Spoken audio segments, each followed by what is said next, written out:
So I'll start out with HDAC inhibitors. So HDAC inhibitors as a concept is not new for myeloma. We've been studying it in the lab for a long time, and we've been working with several different iterations of HDAC inhibitors. We've worked with initially with ricolinostat, which was part of the Vantage trials. Then we've worked with panobinostat, and most recently, it's I think about a month old now, that we finally have the first FDA approval of an HDAC inhibitor. Now, what's different about ricolinostat is, compared to some of these so-called pan-HDAC inhibitors, which have activity against class 1, class 2 HDACs, pano is more ricolinostat, which is more selective to HDAC6, and we really do believe that it's HDAC6 which plays a big part in to why we would want to combine it with some of the drugs that we've used in the myeloma world. That was the basis for wanting to study these HDACs in the first place. And at higher doses, we do see other kind of more broader HDAC activities. What we've seen compared to some of these other older HDAC inhibitors is ricolinostat as an oral agent, extremely well tolerated.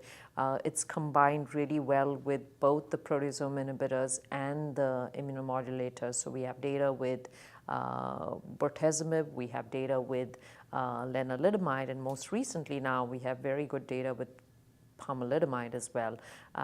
And I think what we've been struck by, or what I specifically have been struck by, is it's extremely well tolerated, so that patients have been able to stay on these drugs for a long time.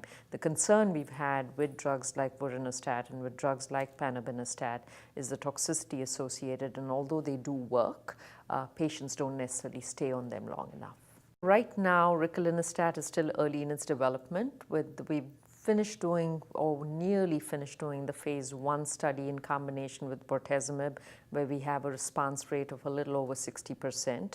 When combined with lenalidomide, again in the relapse refractory setting, the response rate here is close to 80%, which is quite remarkable. There's a bunch of lenalidomide refractory patients who are also regaining response when ricolinostat is added to that, to the combination. So that's very reassuring. So based on this, obviously our strategy has been to move this forward with pomalidomide.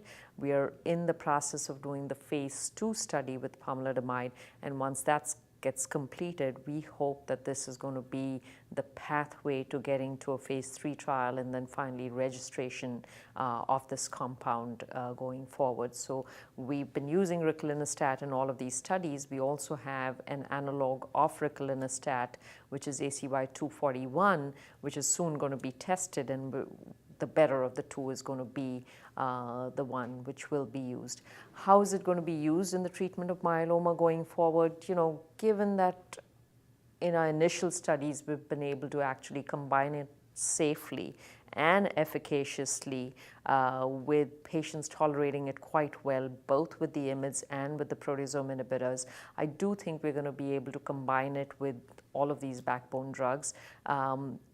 Right now, we've studied in the relapse refractory setting, but it may be a compound that we would consider using upfront, specifically in a genomically unstable multiple myeloma patient.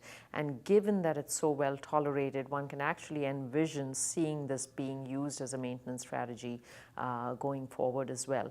We have some interesting preclinical data in terms of some of the monoclonal antibodies which are out there, and the hope is that we will be able to actually quite safely combine these HDAC inhibitors with those drugs as well.